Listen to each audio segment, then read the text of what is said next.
Hello, everyone, and welcome to episode 193 of the IACast.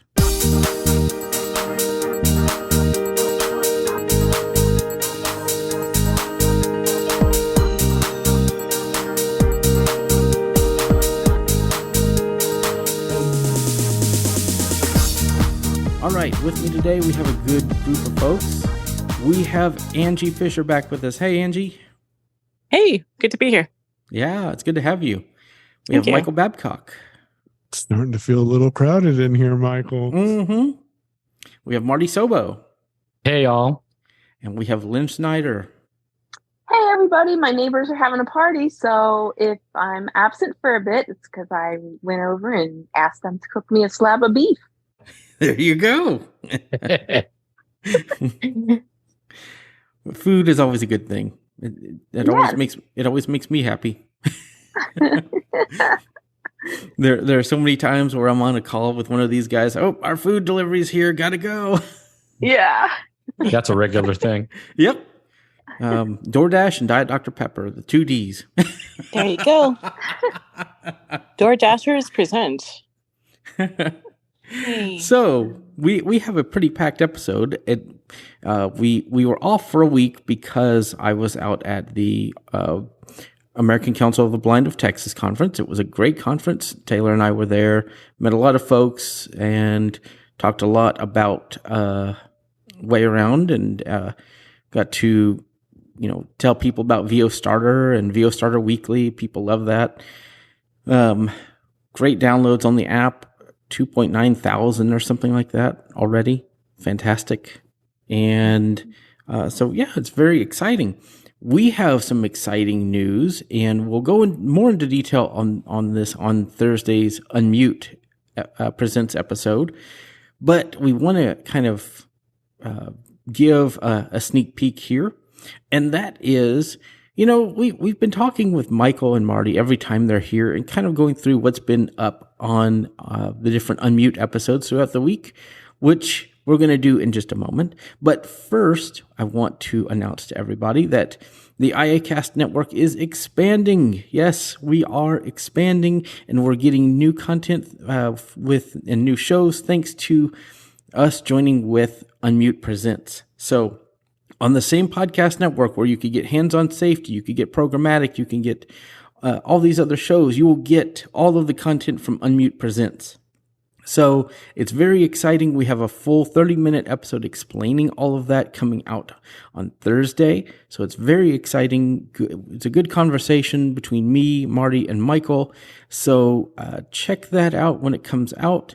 And is Marty or Michael, is there anything you guys want to add to that or talk about what's been going on in the last week of Unmute? Yeah, we've just been working tons behind the scenes and with you, Michael D, to kind of bring us all together and put us under one roof. And we're super excited to move forward all kind of as one cohesive team. And there's a lot of other things coming, so stay tuned. I'm going to put Lynn on the spot because she's part of the content that we've published with under the Unmute umbrella and now part of the IACast podcast network.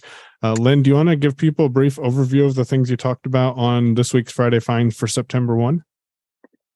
Sure. We started out by talking about some good news about a Braille bug that has been squashed, thank goodness, in the betas of iOS 17. So now those of us who use Braille displays, there were apparently several bugs that were addressed in the beta, and there was a lot of concern that they wouldn't be. But the good news is that, we can get excited about iOS 17 as well now.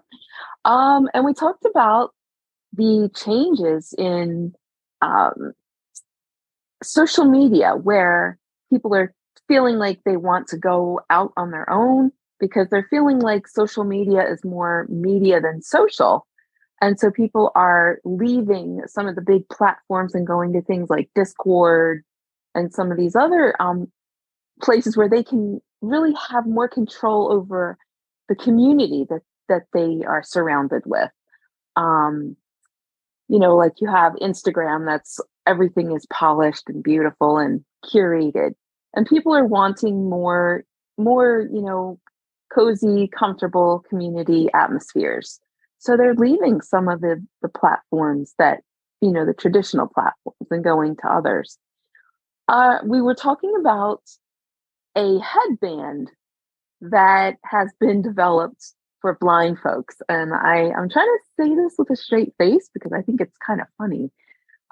If you're swimming, so, when you're swimming as a blind person, especially like in a crowded public pool or some other sort of, space where, God forbid, you should like accidentally run into someone, or as the article says, if you have trouble staying in your own lane, which I do, even on dry land, I do. So I've been told to stay in my own lane and I don't do well with that. So, but anyway, this band, it has like this weird ultrasonic technology, or vibration feedback type thing with cameras on it that scans the bottom of the pool and somehow like gives you like feedback.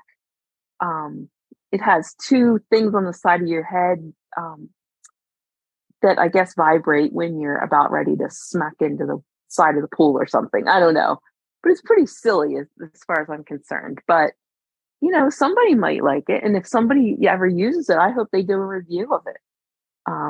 Maybe Marty can do a review of that device. Oh boy, I'm not sure that's a good idea. Anyway, and then we ended with robotic canines. So Google is working on a robotic dog, and I don't know if any of you would like to have a robotic dog as opposed to a guide dog, but it's interesting to think about. It's tech, so the answer from me would be yes. I want one just because I think it's just fascinating.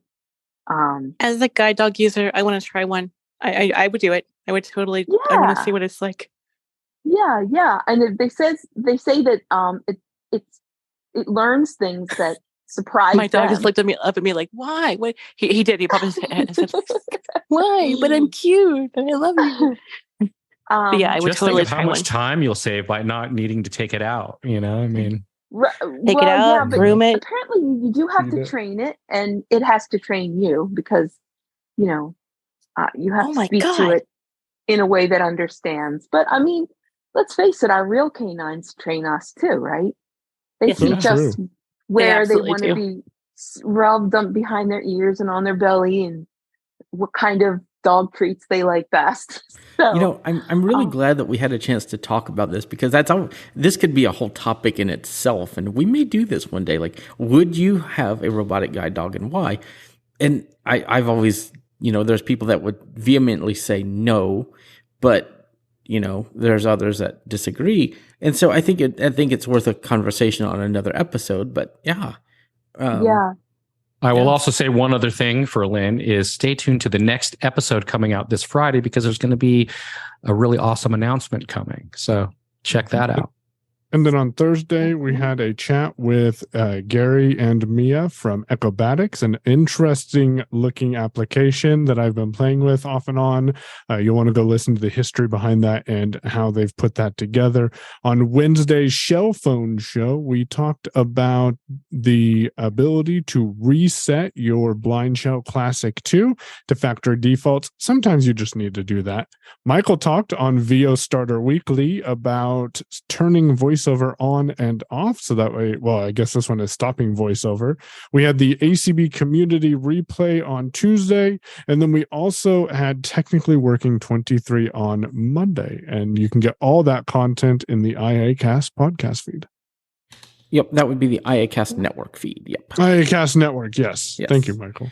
They're two different feeds. Yes. And that's what, if you listen to Thursday's episode, you'll learn all about all of that good stuff. But the IACast network feed, you may get more than one piece of content a day. So it's great stuff. It is a treasure trove. Let's call it that, a treasure trove of information in one feed.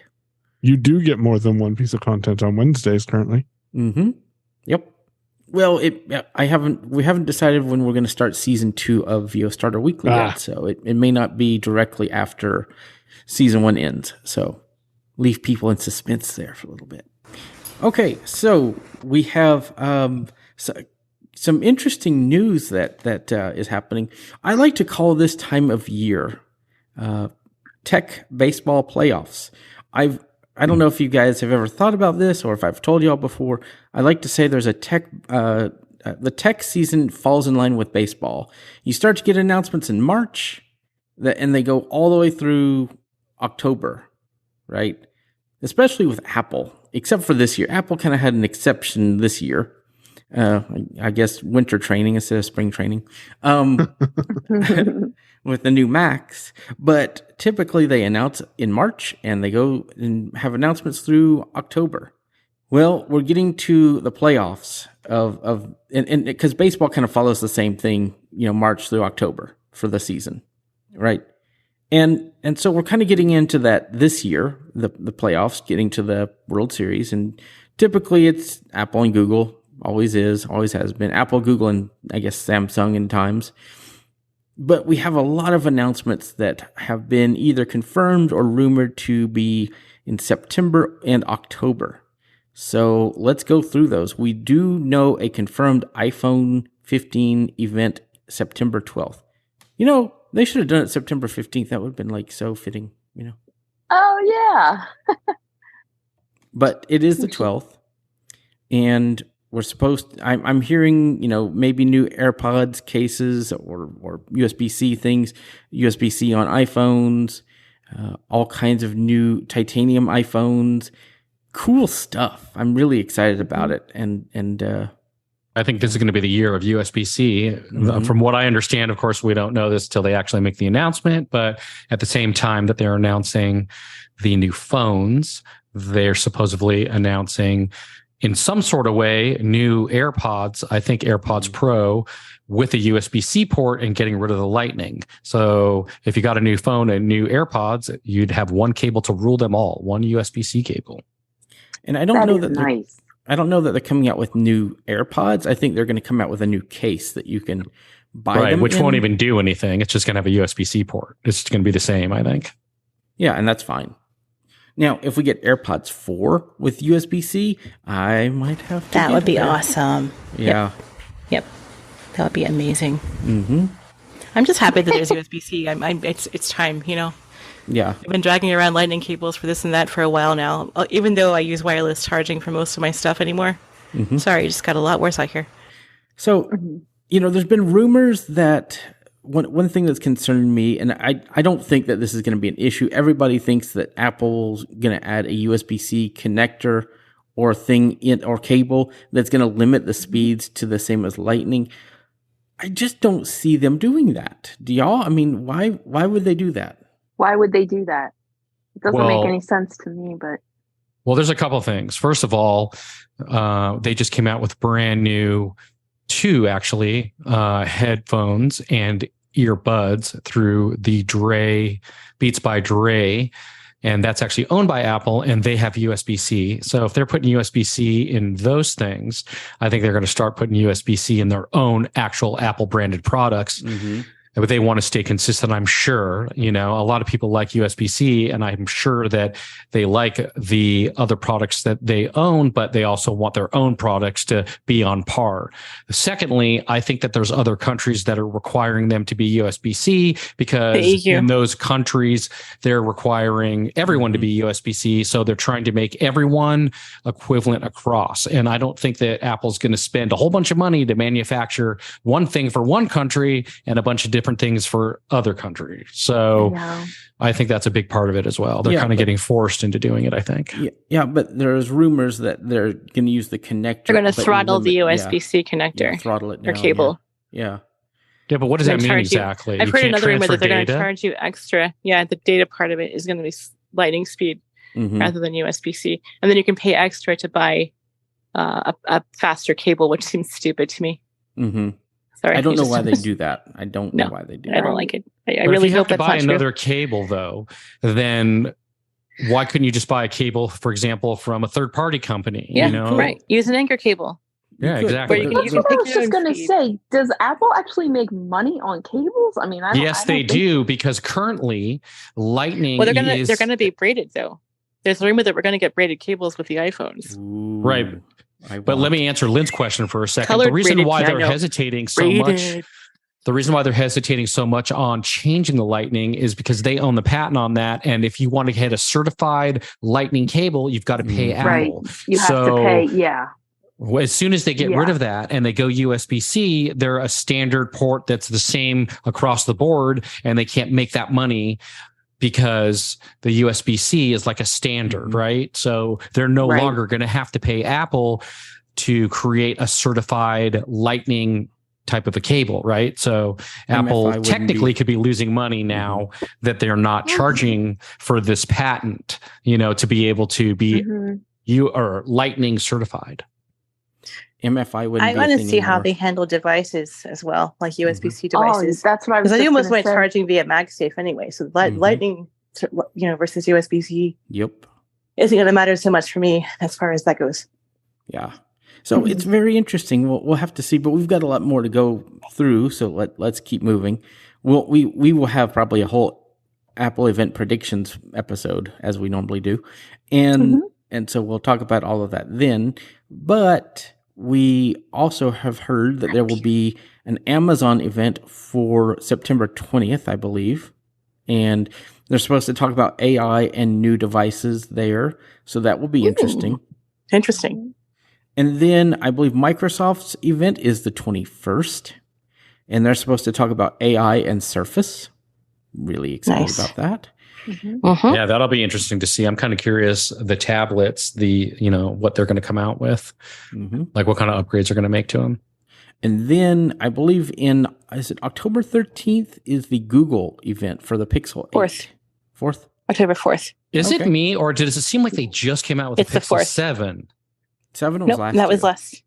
It seems like the Pixel event is the 4th of October this year. It doesn't seem like it's been a year already. So if you're not part of the IACast Plus feed, you might want to be part of it, because we will be doing event episodes for each of these and putting the recordings in the IACast Plus section. So as little as $3, I believe, you can become a member and get these great shows. We will be putting them on the radio, so if you catch them the day of, you will be able to see them. But after that, they'll be in the IACast Plus feed. So good stuff. All right. So moving right along, when Lynn was talking about social media, it reminded me that there is a development there, and that is now Threads is now on the web. You no longer have to use the mobile app to access Threads. And from what I could tell, it's pretty usable with VoiceOver on the Mac. So I would be curious if people give it a try and let me know on different platforms your experience, because I think it might be, I like it better on the web than on the phone. Yeah, I do too. There is you have it? Yeah. Oh, well. I do. I need to follow you there then. It's pretty neat. It's I check it very infrequently. I do too. It's a Facebook thing, and I'm not a big Facebook fan, so the Meta thing just kind of. Well, the reason why I like Threads is a lot of the YouTube personalities that I follow, like on X and other places, are there, and they post there. And so I was surprised at the tech presence that tends to be there, actually. And so once Threads gets ActivityPub, I will ditch my Threads account, and I will take all of those people and follow them on Mastodon. And that will be amazing. I'm so excited about it. Now, one thing that's my plan as well. One thing you do need to consider, though, is a lot of Mastodon instances will be blocking Threads. Right. So if you are on one of those instances and you want to follow Threads people, you have two options. You can talk to your admin and see if they will, unblock it, Unde-Federate it. Is that a word? Did you just say Unde-Federate? Yes. Undies. We got to watch the undies. Oh. Unde-Federate. Blooper number 2, guys. Yeah. Oh boy, here we go again. Yep. We had Marty's thing from earlier.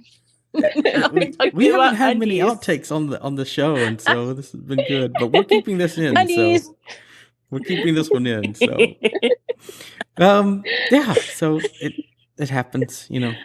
Unde-Federation happens.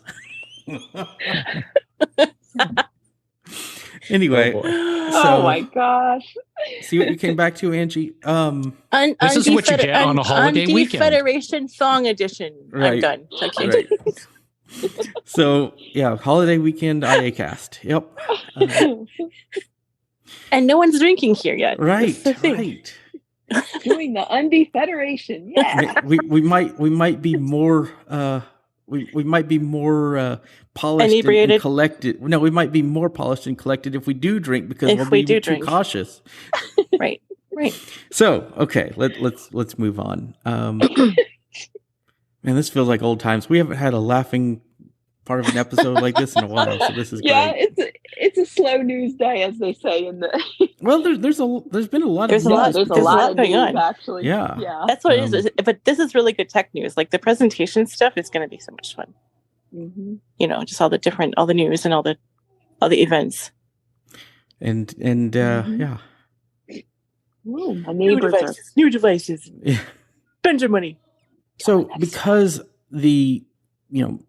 if they do take threads and add it back to the to their servers, I mean that might be one thing, but also you would have to change servers if they refuse to do that. And I really feel like that's kind of a disservice, but I understand a lot of people just don't like Meta, Yeah, didn't they say that I think they were talking about how initially they had tons of downloads and then a lot of people signed up and then the user stats showed that it was kind of dropping off after a while. Like it was the new thing, right? Everybody wanted to get an account and then it seemed like a lot of people sort of just dropped off and didn't use it. But I'm not so sure. I mean, it is summertime. It is like where people are out more. They're, so maybe that's, I mean, what makes Threads stand out,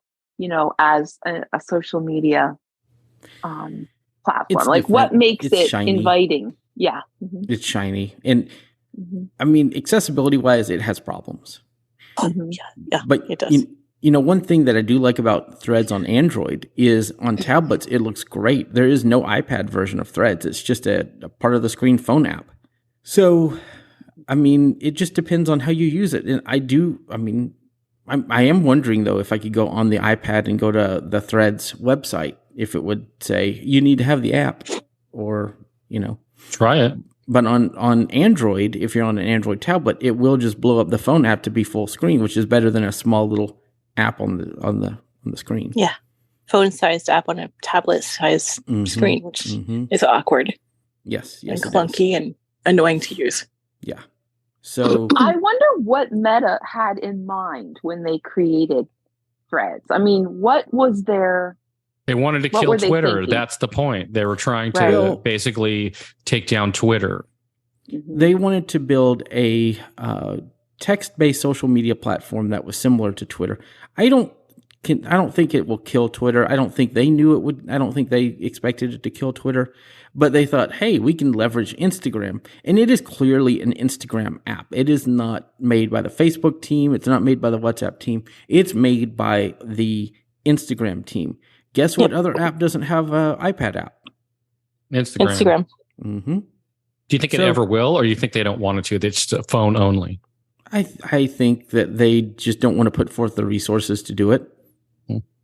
So it's a shame. I like apps that are on iPad because I can just use my smart keyboard and, with my trackpad and just move around pretty quickly compared to some apps. And the other problem I have with Threads is there's no accessibility features. I can't change to dark mode if I'm on light mode. I can't change text size. I can't do, a lot of things.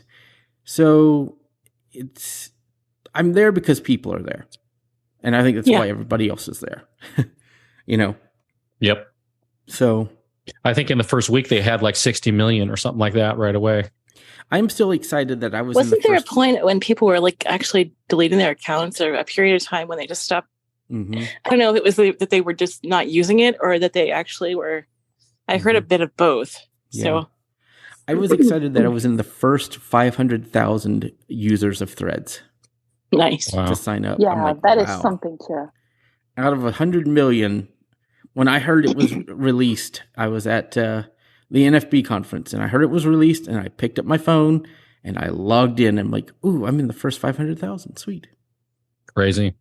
So, all that to say, things are changing. I'm just waiting for ActivityPub with Threads, and I will be very happy person. So, let's move on to our main topic for the day, because I think this is kind of big. And on the IACast in the past, we've always talked about, do we need specialist, or I guess Double Tap calls them specialist devices. We call them assistive technology devices, or like regular AT devices. Or should we as a group move more towards the smartphones, Android, iPhone? And I believe that, for so long it was, you need to move towards a touchscreen or else. And now we have these devices like the BlindShell Classic 2 and is it Capsys? Am I saying that name right? That new smartphone, the Smart Vision 3. Yes. Yep. Right. I believe the company is called Capsys. Yep. Out of France. Out of France, yes. It's in French. And, both of those are running a derivative of Android, and they're different.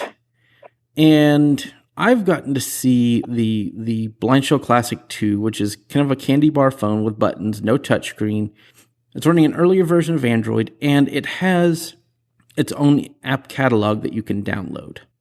The other one is the Smart Vision 3, which has both touchscreens and tactile buttons. I have not seen this device. I've only seen pictures. And it's gotten some fair amount of publicity in the U.S. through mainstream tech, and about it helping the blind and visually impaired. Michael, as a totally blind user, you've tried both of those devices, and do you want to expand on any of those things or talk about them in detail? So recording the Shell Phone Show, which is a weekly how to do something on the BlindShell Classic 2, have become very familiar with the BlindShell. And since we sell it at AT Guys, I provide a lot of support with it. I have also used the Capsys Smart Vision 3, and between the two devices, and BlindShell has not paid me for this endorsement, I prefer the BlindShell Classic 2, mainly because it's a predictable interface that people know how to navigate and know what to expect in the interface. That does come with the con of you being limited to the applications that's been vetted on the BlindShell Classic 2. And trust me, the BlindShell Classic 2 is not perfect. As I said on Talking Points the other day, right now you can edit field, or you can navigate an edit field by character or word, but you cannot navigate an edit field by line or paragraph. And that's something that I really wish you could do. However, when it comes to the Capsys Smart Vision 3, you do get the flexibility of installing anything that's available in the Play Store. You do get the flexibility of customizing it, but you do also lose that consistency. Now, you get the best of both worlds because you get a touch screen and a keypad. So if you know that the OK button or the save button is in the bottom right-hand corner and you are spatially aware, you can just tap down there and hit the OK button once focus is there, or double tap the screen like you would with any other touch device. Yeah, so I guess that's kind of my question. Do you think that there's a place for both, or do you think that the BlindShell Classic? Yes, I do. I do. You do? You think there's a place for both? Yep. Sure, absolutely.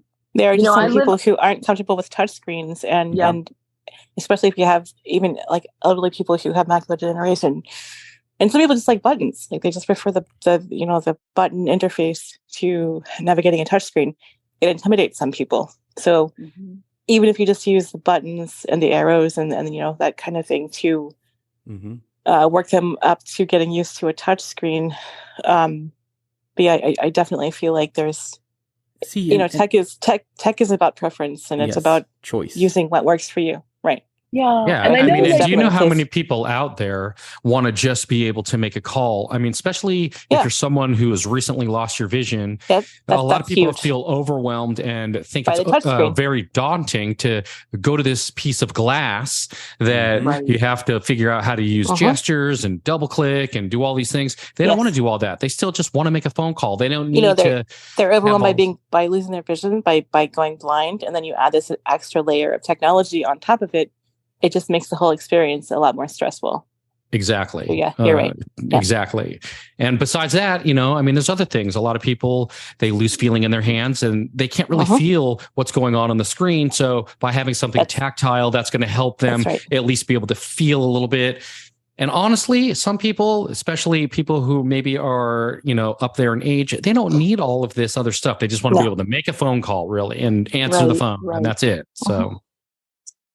Yeah, I would say that it's for young people, you really do want them to be like kids, for example. You want them to be on mainstream technology as much as possible, because you want them to be able to use the technology that they're going to see in their workplaces or their schools or a lot of kids, especially, they want to use the same technology their friends are using. But I think when it comes to the older people, especially, but not just older people, like you said, people that have, there are a lot of people that are our contemporaries who just prefer buttons, it's just a preference thing. And again, my mom, she is elderly, and I'm telling you right now, you have to. She's doing great. She's 92, and I give her a whole lot of credit. Amazing. She wants to use technology. She really does. She's not somebody that says, "Oh, I don't know. I can't deal with this stuff," or whatever. But she now, I think, is really starting to have trouble with the touch screen. She seems to touch things the wrong way or accidentally or whatever. Sure. And if you have tremors in your hands, or there's any number of things that could, or some people just don't register, like, they think they're tapping something once with one finger, but some other part of their hand is touching the screen and it's registering as a double tap or a double touch, or, And also, I think that especially like in my mom's case, but other elderly folks that I've worked with, they need things to be kept super simple. Yes. Not because they're stupid, but because they cognitively, they can't handle like a lot of things on a phone. Like Marty said, there are some people that just want to make a phone call. That's all. It's like information overload. If you're looking at, let's just use the iPhone, for example, and you just only open the phone app, you have to figure out what all the little icons do, whether you want to be on speakerphone or not, whether you want to show the keypad or not. Half the time, they don't know, wait, where's the keypad? And then if they have to find the keypad, and there's an address book and the, voicemail. I mean, there's so many things just in the phone app. Most people take that stuff for granted because you just do it all the time and it seems easy to you. But someone who does not have the experience on that technology, not only do they have to learn how to understand the technology, but then they have to learn where everything is and how to do it. And then on top of all of that, you add voiceover gestures and all this other stuff, Well, and even to that, just think about this. And this is bugging me. Okay. iOS 17 is changing the call screen. And that button is still down there in the middle. But what happens if you go too far to the left or too far to the right? You get the other buttons. And so that muscle memory that people have built up over, 13 years. 13 years. Yeah. It's different now. Is all different. You have to relearn it all. And it's going to mess with people. I don't know that Apple's thought about that, but it will. Even though they put it back in the same place, it's still more difficult to hit that end call button visually. Well, like you said, I'm sorry. Go ahead. There's even like a difference between the keypad difference. Like if you're entering your passcode when you're updating an app versus when you're unlocking your phone, the keypad's in a different place on the screen, and you notice that when you go to use the keypad, it's like, oh, it's up here now. It throws you off. And they're going to. There is a new feature coming to help with some of those things. That what is that, assistive access or whatever it's called? Yes. In 17. I get a lot of people, honestly, that they have younger people in their family, grandkids, or whatever it may be, that say, oh, get, a smartphone, get an iPhone, whatever the case is. And half the time they can't even figure out how to answer the phone, I mean, especially if you're losing your vision, they're, what is it? Like, I don't know. I can't figure out how to do it. And even if you tell them, if you're a voiceover user or needing to be a voiceover user, and you say you answer and hang up the phone using a 2-finger double tap, they can never do it. They just can't figure it out. That 2-finger double tap it's funny. A lot of people just cannot get it. Hardest thing from a teaching perspective is the multi-finger gesture sometimes in the rotor. The rotor is huge. Yeah, most people forget the rotor. I don't even care. The rotor, forget it. I don't want anything to do with it. They just it's really hard for people to learn. I'd wonder. But then if again, on the other side of it, though, I don't want us to be in like sort of a technology ghetto. I don't want us to be walled off from everybody else. So I think it's really important that we don't. I think at my age, I consider myself, I guess, middle-aged. But I want to be on the tech that everybody else is on, just because. Me too. That's important to me, and also it has so much to offer me, having the mainstream tech. But I think that there comes a point where some people, I think if your technology is not doing what you need it to do for you, for whatever reason, you should find a technology that is. I mean, that's, And, I think like the Smart Vision 3, I've heard that there's some traction in the sighted community for that device because it does have both the tactile buttons and the touchscreen. But my next question to you guys is, the BlindShell just is one thing. It is buttons. You have that consistency of buttons. Do you guys think that having both buttons and a touchscreen on the Smart Vision 3 will confuse people, or will that just strengthen what they can do because they have both options? I think it's going to be a catch-22, because in one hand, some people like having the ability to be able to have a touchscreen and have a tactile buttons there. But I also think the opposite of that is it can be confusing. You could be saying, I only wanted to do the tactile part of it. I don't want anything to do with the touch screen. But if you forget that, you all of a sudden hit something which you don't know what you hit. You activated something which you don't know how to get out of. So it arises other kind of issues, and of course, everyone's individual. It's sort of I say it's a catch-22, really. Some, they want both, and some they don't. Unless there was a way that the touchscreen can't access, or the arrows or the buttons, Right. Or I was thinking, if you had that kind of a phone where you had the touch thing and the buttons, if there was a way you could disable the touch screen, so that but then again, another thing to think about is, if the phone is too much different, it's sometimes hard for sighted people, to help you, because they don't know what the heck to do either, so that's another thing to consider. And that's a good point. The stores, when say you buy one of these phones and you go into a store like a Verizon, I don't want to, pick on any companies, but we know that sometimes mainstream stores are not the best when it comes to helping us with technology that's different. So I think you have to really, I like the way that, say, Marty and Michael, where you have that phone, but you have the support that knows how to use it. So if you have a problem, you don't have to call Sprint or whoever it is. That's because, I have a feeling they're just not going to know how to help you. And that's just another thing to think about. This is my biggest suggestion, really, in this particular situation. Whoever's helping the person, right? sit down and listen to their needs, what they want and what they don't want. It's about their needs and what they need and what they want or don't want, and not about yourself, right? So even though you think you may want the latest and greatest iPhone because it does everything under the sun and it's awesome for you, doesn't necessarily mean that it's awesome for somebody else. So just listen to what the person wants to do, needs to do, what's going to be successful for them, because if it's not, it's just going to be miserable for everyone. So, and I have an interesting quick story to tell about that particular thing. I have a friend who has a Mantis right now, Braille display, and she just is having one problem after another with it.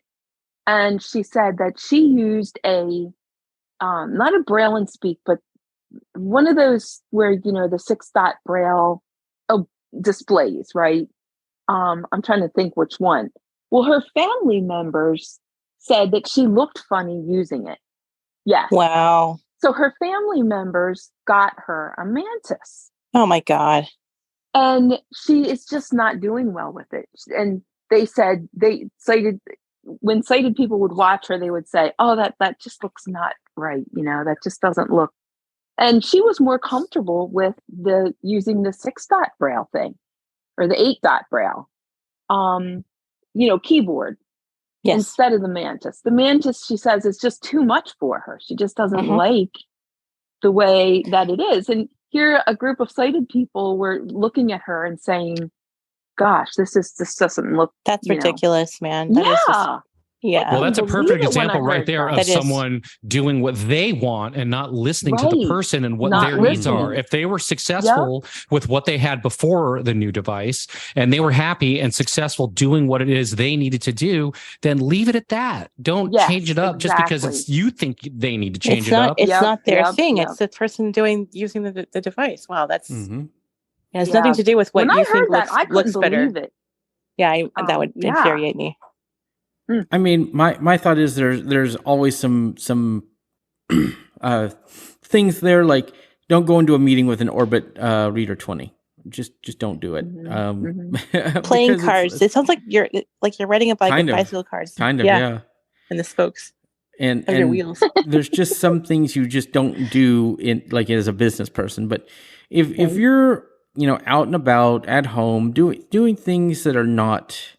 There's one exception to using Braille, and this is just really kind of bugs me is when, and I know a lot of people do this that are blind, and I totally understand that this is your preferred way of using your device, but some people have said they like Touch ID because they can use their phone while it's still in their pocket. Don't do that. Don't do that. That looks, you don't know what people are doing with their hands in their pocket. Yes. And that can be disturbing. Boy, here we go again. Yes, that can be but no, I mean, I know it sounds silly and kind of like, oh, here we go. But no, it's serious. I mean, you just don't know. I mean, people can, perceive that as anything or threatening these days or anything. There are some things that you just need to realize are socially inadequate and not something you should do. And so that's interesting because I never thought about that. And I always use my phone in my pocket. Yeah. But I don't know that I do that in public though. But I am somebody that does that uses my phone in my pocket. Because a lot of times I'll be doing something and I'll just do that. Just because I didn't want to hold my phone in my hands. Right. But that's a good thing. I mean, that's something interesting that you say. It's something I've never thought about. What I usually do is if you have to do that and you're using if you have a Braille display, if you're doing that kind of thing, you just put your phone in the pocket, zipper pocket on your case or something. And there are people that use. I mean, there are people that use the iPhone in a slinger, and they'll just wear their phone, and walk around with it. Yep. I want one of those. I totally want an iPhone. Yeah, the slingers are pretty neat, and I got to see one, and they're pretty cool over the weekend at the conference. They're really neat. So I would highly with the video. Like the point of view videoing. Yeah. So, and good for IRA, all kinds of things. And AT Guys sells them. They have two, the Slinger and Slinger Slim. So there's so many ways there. But going back to the topic at hand, because I want to really talk about this. I feel like, it just depends on what the person needs. And we've always said this, in the past, if you were looking at specialist devices like, because we've talked about the Victor Reader Stream, and, why would you have a Victor Reader or a Sense Player or others instead of an iPhone, right? But I think as people get older, because we have a larger group of people that are getting older, in the country at least, and I'm sure around the world, people need those other devices with those tactile buttons, because and here's something that I think we don't think about as tech users, but I think that we should mention. When the iPhone and iPad and Android phones first came out, apps were relatively simple. Have y'all thought about that? They were relatively simple. Oh yeah, it was literally like everything you needed was on one screen. There weren't multiple menus, layers deep. It was just all right there. Yes, you didn't have to be an advanced computer user to use an iPhone. And now you kind of do. You have to have a lot of understanding of these apps to use them. And I think there's an iPhone interface and kind of for apps and an Android interface. You have to understand both in order to navigate them quickly and efficiently. And right. People don't realize this, but you think about how powerful something like an iPhone is. There's a lot of people out there that's all they have. They don't have another computer or anything else. Right. They do their whole life, everything just on an iPhone. A lot of people don't use a regular computer now. They just don't do it. They don't need to. I'm sort of that way. I would say about 90% of what I do is on my iPhone. Yeah. I use my phone for everything pretty much. Or as much as I can. Yep. And so, I like my tech to move with me. So that's why I like it. Totally. And that's why that's going to be a topic for another time, another show. Hint. About desktops and laptops, where they're useful. Yep. So I think audio editing, video editing. Yep. So heavy lifting. Yeah. So many things. And so I think that the BlindShell Classic 2, it's for a good user base. I don't know exactly where I feel like the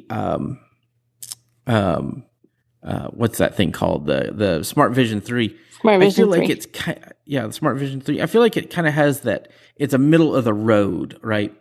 So if you need the updated stuff, you can get that, but if you don't need all the apps, all the current things, then the BlindShell is good. And I think people just really need to get that informed choice. What worries me though about those devices versus mainstream technology also comes down to, how long are they? Because we all know sometimes how fly by night some of these companies can be. So how long are they going to exist? Yeah, and are people going to get security updates? That would be my thing. Is sometimes if you don't update your operating system, you'll stop getting security updates. And with Android, you really need those security updates. They're important. Yeah, with everything, really. Right. Totally. Apple has come out with some emergency updates for things they've found. And so that are huge. Yeah. The one from France. So support's kind of a huge thing too. Yeah. The one from France, what carriers are they going to be on in the United States? They're both just GSM, aren't they? Yeah, and T-Mobile? So right now they're officially supported on T-Mobile. And the other question that I thought you were going to ask, Lynn, is what version of Android it is based on. The Smart Vision 3 is based on Android 11. So, and then the BlindShell is supported. The carriers for it, T-Mobile. That's T-Mobile. Yeah, right. T-Mobile. Okay. Yep. Yeah. Well, actually, they're on T-Mobile, but they're also on the federal program if you fit the need. I think you have to go through a process, but you can get it through that federal program if you're only making a certain amount of money or maybe you're on Social Security disability or something like that. They do have that, which they talked about, I don't know, maybe a month or two ago now. So that's something to look into if that's something that fits into your realm and you can qualify for that. Yeah, so BlindShell USA is connected with Easy Wireless, who is administrating the Affordable Connectivity Program. So if you're familiar with ACP, then it gives you $30 off of your cell phone service, which is the cost of the cell phone service, but that's still backbone on the T-Mobile network, so it's only officially supported on T-Mobile. So, Michael, you've played with both. Is there any drawbacks that you see to somebody getting one over the other, or advantages, or just anything you'd like to kind of really basically give a review, Yeah, I have a perfect example, and I'll keep it short because I know we are getting a little long on time. I have a customer who her condo recently changed to a app-based authentication for the door to get into her condo. And that is available on the Smart Vision 3 because you can install apps from the Play Store. That is not available on the BlindShell because BlindShell reviews the applications to ensure accessibility and compatibility with the application. So I see pros and cons. If all you need is a phone and you don't need a lot of extra features, or you don't need to grow out of what's already available, what may be coming to the BlindShell, then that's perfect. Also, another big thing, and this is huge in the industry, is the BlindShell has the community behind it. And I think that's important. BlindShell USA is hosting 2 calls every week. One every week, one every other week. There's a mailing list out there. I'm producing Shell Phone Show. You can get the 33 hours of content. Mystic Access has created content based on, the tutorial. So there's plenty of options to either get paid assistance, get free assistance, or get community-based assistance. I don't see that much on the Smart Vision 3. And I think that's a market pain point that Capsies has missed out on right now, unfortunately. And I don't know. Well, first of all, I'm not the person to fill that gap. I'm willing to help anyone who's interested in that, but I'm not going to take that on because I have committed to the BlindShell. It is a big seller that we have with AT guys. So I kind of have priority commitment to BlindShell because that's where my attention is. But I think that if you need community support and you don't think you're going to need these advanced applications, look at the BlindShell. It's a great phone. I really like it. It does have its shortcomings, but as was brought up on a BlindShell call called Talking Points recently, a gentleman on there wanted an app. App wasn't available, so he just went to the web browser and got the information from the web browser. And I think that's something people forget about. Yeah, there might not be an app, but does there have to always be an app? So you have the best of both worlds because you have the walled garden, if that's what you want. But if you need to go outside of that walled garden, you do have that ability as well. Yep. So you can just use the web browser and you just interact with the web page. Like the Lyft app and the Lyft web page for mobile is very similar. Really? So, interesting.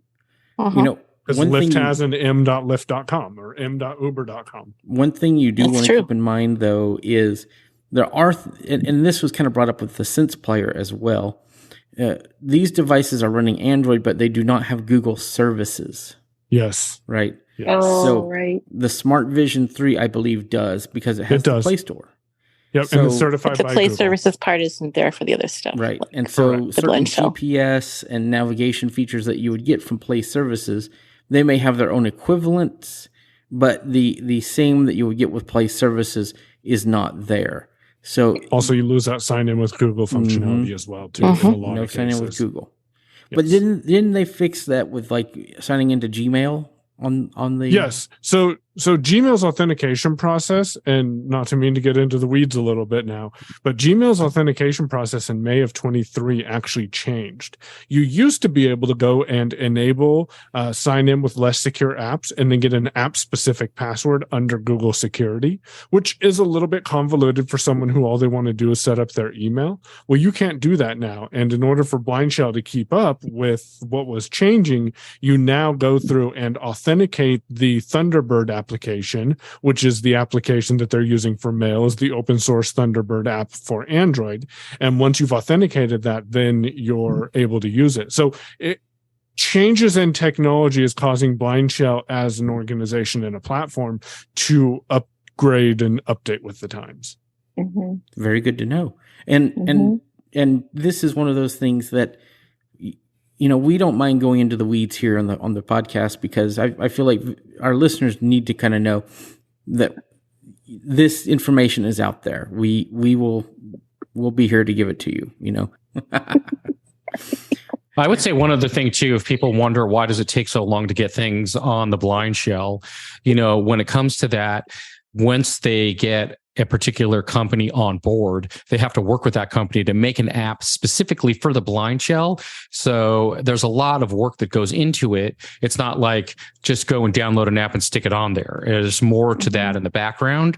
And I think people need to understand that and be a little bit more patient. They are trying to get as many of the most popular things out there onto the BlindShell, but it does take time working with the company, BlindShell, working with the developer, with whichever company they're working with at the time, and get it all sorted out so that it can run specifically on the BlindShell. So they are doing that. Just be a little patient and, And they really just take the same app that's on Google Play and adapt it for the BlindShell. So it's the same app, but they just if there's any problems, they just make it work. So, all right. Well, I think we've really discussed this quite a bit, so people can have a better understanding of these products. I guess my last question about this: do any of you guys plan on making any of these devices your primaries? No. Mm-hmm. Yep, same. Yeah, they're good to be there, but they know their audience. They're out there to get their audience, and I think that's the important thing. So. Hopefully we have given some great information to help people make an informed choice on these devices, and that's what we're here for. All right. With all that being said, as we typically do, let's go around and see if people have any picks for this time. And so let's start it off with Michael. What is your pick, and where can people find you online? Yeah, so my pick today, I'm going to cheat. I don't think anyone's picked this, but my pick today for some people in the United States is the HumanWare NLS e-reader. And the reason I'm picking this is because it is a portable 20-cell braille display that allows you to read books and content, connect it to your Wi-Fi network, download that content and read it, save stuff on an SD card, and more importantly, connect it to your computer. So if you've just wondered what would it be like to have a braille display connected to my computer, and your library is participating in the e-reader program, get the e-reader so you can experiment with that. It is not a note taker. So I keep saying e-reader. There's no functionality to be able to take notes on the device itself, but I'm really satisfied with the braille, the interface, and getting it to work. So NLS e-reader based on the HumanWare BI20X. You can find me on Mastodon, Payown, Payown, at unmute.community. And in a lot of your favorite podcast apps. All right, Marty, how about you? What is your pick, and where can people find you online? I did not do a pick this week. Sorry, everyone. I will have a pick for next time. But if you want to catch up with me, you can find me on Mastodon. I'm Marty at unmute.community. And you can find me all around on IACast network as well. All right. And Lynn, how about you? What's your pick, and where can people find you online? Oh, yes. My pick this week is a pair of headphones. And I'm trying to remember, the name of them escapes me right now. Sorry about that, you guys. They are stereo Sennheiser headphones that you guys were telling me about when we were talking last week. Ambios. Ambios? Ambio. Oh, you Ambio got some. Smart. Yay. I love them, people. Yay. And all right. They are, oh my gosh, it was exactly what I wanted. So they're stereo. These are particularly lightning. So if you have like a lightning port on your phone, of course that's going to be changing soon if you get a new phone. But there is an Anchor adapter they say you can get that actually that goes from the lightning port to the USB-C. But the thing is these headphones are stereo. They have stereo mics on them. So you have a mic on each earpiece. So on each side of your head, you have a mic. And what you can do is you can record in stereo with this mic, and you can put your phone in your pocket, or you can put your phone down, or, well, not down really, but because there are stereo mics on the iPhone. But I like these because you don't have to have your hands on the mics or on the phone so that your, voiceover is coming through and all this. So I just love these things. And they're selling on Amazon. I think they're in, there aren't many left. They're not being made anymore, but I still love them. And Ambio Smart from Sennheiser. If you want stereo recording, they're pretty cool. And where you can find me, well, I don't know where I am right now. But you can, right now, eventually I will get a really cool email address on the new network setup. But for now, you can just write to Cane Prince, like footprints, only cane, at hotmail.com. Fantastic. I love those headphones. I still have my first pair. Me too. They never sorted out yet. Nice. But they are starting to fray at one of the ends, so that's kind of a shame. And the problem is they have that heavy, that's the unfortunate, they do have like a heavy remote control thingy. And I think when you have stuff like that, it sort of pulls that cable a little bit. Yeah, but they're still worth it. They're so great. Have you tried yet? I was just going to say, if you haven't yet, Lynn, go download the app. There is an app for them, and then you can configure what the buttons do on that box. Too. Yeah, and they have voice prompts. Mm-hmm. So that is so awesome. Oh my Lynn, gosh. have you tried the amplify level for transparent mode? No, I haven't done that yet. It is amazing. It is probably as good as the AirPods version of the same thing. Oh, okay. Well, I will definitely... You can wear those and hear what's in your environment. It is fantastic. Mm-hmm. And you can hear really far away too. It's amazing. All right, Angie, how about you? What is your pick for this week, and where can people find you online? My pick for this week is Be My AI. If we haven't done that yet, has anyone done that yet? Mm-hmm. Nope, you're good. No? Be My AI.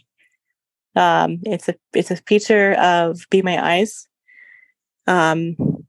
And it describes pictures. It really describes, and it does a really good job. So you can take pictures with it, and it will describe them in tons of detail for you. You can ask questions about the picture once it describes it to you, and the question and answer part of it presents almost like an iMessage chat with the image at the top, and it's quick, it's super detailed, it's amazing. Compared to anything else out there that does this type of thing, you can also import pictures into the app, and it's similar. You can ask it questions about your photo. The detail is amazing. It's like being able to flip through your photo album and just have it, look at pictures. I would say that, and I'm sure there are things it gets wrong, that's inevitable. But I'm loving the crap out of this. It's so cool. I've done more with my photos over the last 2 weeks than I ever have, and it's amazing. I love it. Now, is that for iPhone and Android, or just iPhone? No, just iPhone. Android is coming later on this year, but yeah, it's totally an iPhone thing. And have you used our last episode was called Bing My AI? So, yeah. Have you tried the equivalent with Bing? Yes, I'd say they're comparable. But I feel like Be My AI gives you a little more information. It's extremely detailed. If you'd like me to for the podcast, I'll do a screen recording and pull the audio off it and give it to you. That would be fantastic. And you can put it up here and just insert it into the episode. Sure, we can do that. And give people an example. Because Bing, Taylor held up a can to Bing, like a can of mixed vegetables, said it was a Pringles can. So yeah. Ooh. Yeah. Oh. So yeah. Well, I mean, I guess you could figure that like potato, like potato chips, that is a vegetable. I guess. But Angie, where can people find you online? You can find me online at Tech Enthusiast at dragonscave.space. That's my Mastodon handle, and that's pretty much my thing. So there you go. Okay. And to wrap us up, as usual, my pick this time is a TV show. Are you surprised? No, nobody's surprised. Yeah. I always pick books and TV shows and movies and stuff. Yay! Mine is Invasion Season 2 on Apple TV+. Yes. The first season was fantastic. Season 2 is starting out really good. I think I finished episode 2 Wednesday. I'm watching them the day they come out. So I love the show. I can't wait to see what happens. Both that show and Foundation are doing huge cliffhangers at the end of each episode. I'm like, I just want to binge it. I just want to see everything now. I don't want to wait for the next one. Right. There's, even though we have these strikes going on, there's some great TV that's out right now, folks. Enjoy it while it's here because we may have some delays on next seasons, but enjoy what's here because, it's great. As for where people can find me online, I'm Mike Doise at techopolis.social. That's MikeDoise at techopolis.social. The best Mastodon server out there. Just saying, in my opinion. Okay. You can email me at Mike Transfer Doise. over. Yeah, you should. It'd be awesome. You can email me at mikedoise@icloud.com, and you can get in touch with the show by emailing feedback at IACast.net. This has been another great show. We are rolling towards 200 episodes, and again, we have a very special surprise at 200. That's the plan. So we need to get on that surprise here pretty soon. I'm really excited about it. So it's good stuff. All right. It's been a great episode, everyone. I want to thank everybody in YouTube that have watched, everybody on the radio. There's been quite a few people that have come in and out. We've been podcasting on the radio off and on for about 5 hours now. Mm-hmm. So it's been a wild day on the radio station. If you do not tune into IACast Radio, you really should. We do some great shows, and there's some edited content on this podcast that was on the radio. So if you're here, you know. And if you aren't here, you will know on IACast Plus. So I want to thank everybody for being here. Marty, Michael, Lynn, Angie, you guys have been fantastic, and we'll be back next week. I will be in my new apartment. We'll see how the sound is there, if it's as echoey. Yeah, there you go. That. So get the keys tomorrow, so I'm excited, and we'll go from there. So thank you, everybody, and we will see you next time. See ya. Bye-bye. Have a great week, everybody. Thank you for tuning in to the IACast. We hope you enjoyed the show and found the conversation to be insightful and informative. If you have any feedback or comments, we'd love to hear from you. Please send us an email at feedback@iacast.net. You can also follow us on Twitter at IACast Network to stay informed about new episodes and other updates. Don't forget to check out more great podcasts on the IACast Network, iacast.net. Thanks for listening, and we'll see you again soon.